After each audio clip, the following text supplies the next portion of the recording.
We're going to look at pioneering the possible, Ethiopia's green transition solution in the world. So please give a very warm welcome to the Prime Minister of the Federal Democratic Republic of Ethiopia, His Excellency Abiy Ahmed.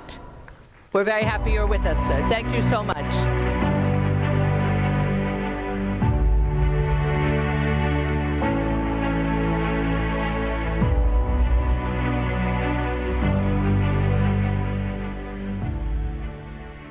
Your Royal Highnesses, Your Excellencies, Honorable Ministers, invited guests and participants of the Abu Dhabi Sustainability Summit.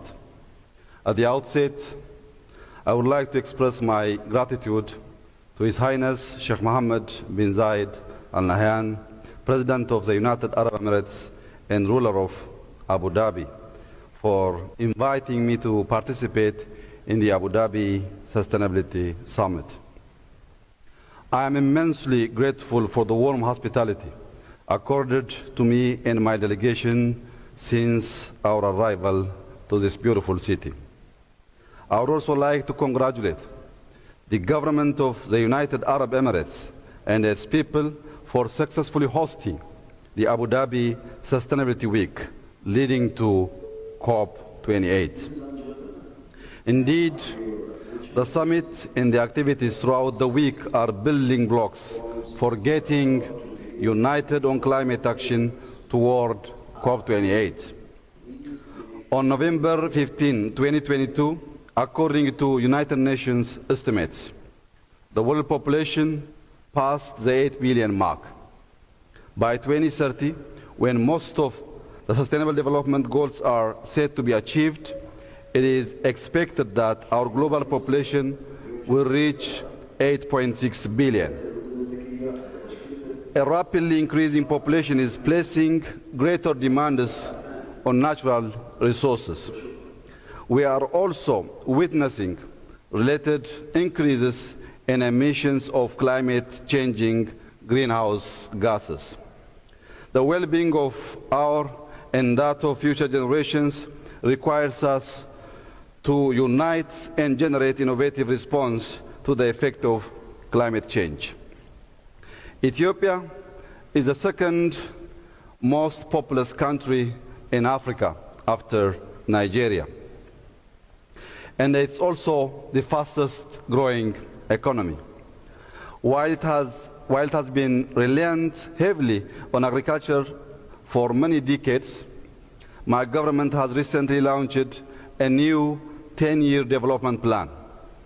This plan aims to sustain economic growth while facilitating the shift towards a more private sector-driven, competitive, resource-efficient, and climate-resilient industrial economy.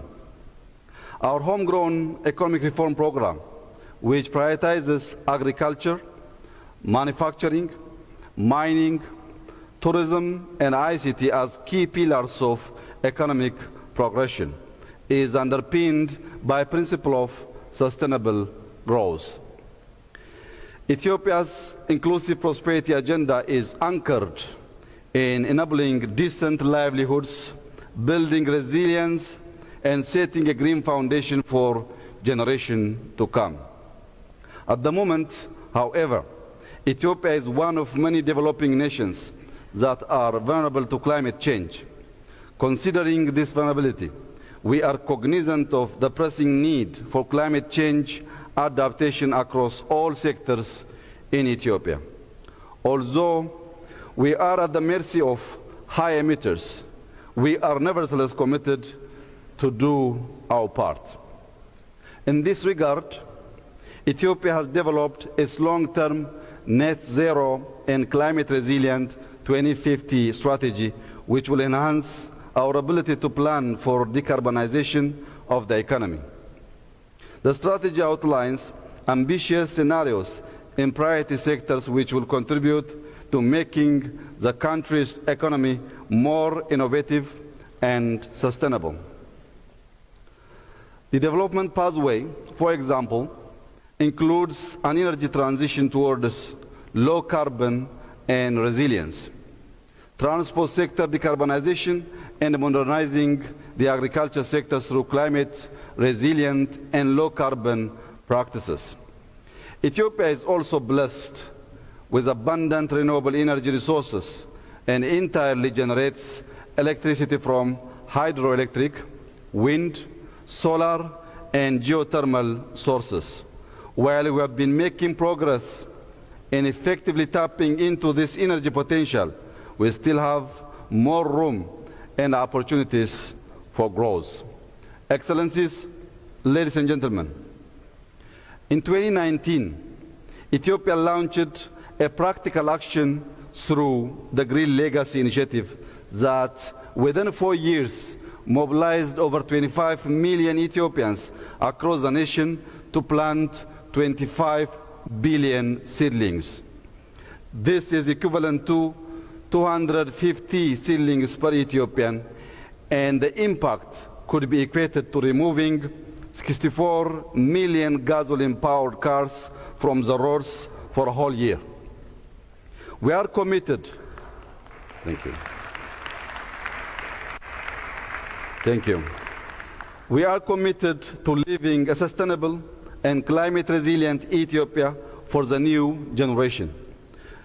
Doing so entails taking bold action now and instilling a green culture as we go along. The Green Legacy Initiative, therefore, is our bold action which has created national awareness on climate change, enabled the creation of green jobs, and is making a positive impact on our surrounding environment. A sustainable future is predicted on the commitment of a nation to collectively and inclusively realize such a future. Today, Ethiopia's Green Legacy Initiative is the most extensive afforestation and reforestation program next to the Amazon. Our initiative will certainly contribute towards removing the equivalent of hundreds of millions of tons of carbon dioxide from the atmosphere and reduce deforestation. This implies Ethiopia's significant contribution to the global climate change mitigation efforts. Partnerships are, of course, crucial in sustaining these wins, as are they in manifesting the full potential of our climate resilient strategy. Ethiopia's multifaceted cooperation with the United Arab Emirates continues to be strengthened in many sectors. The government of Ethiopia and UAE have a strategic partnership that aims to boost trade and investment between the two countries. As Ethiopia looks to unlock its vast resources and assets through investment, we are inspired by UAE's success in building institutions that bring the best of global good practices for rigor and accountability. As such, the strategic investment arm of the government of Ethiopia, the Ethiopian Investment Holdings, is working closely with multiple institutional investors of the UAE to explore opportunities in Ethiopia across renewable energy, real estate, and agriculture, to name a few. This bilateral engagement has the potential to serve as a model for catalytic partnership between developing and developed countries for mutual betterment. Our partnership, rooted in trust, respect, and a mutual growth aspiration, is bearing many fruits. I have no doubt that it will continue and expand. I thank you. Excellency, Prime Minister from Ethiopia, thank you so much again for bringing us up to date with what's happening in your country. And indeed, congratulations on all of those initiatives. You talk about partnership. This is what we need to hear from all of the countries. And of course, here in the UAE, I know they're always happy to advise, to help, and to make sure that they can empower all of the countries here.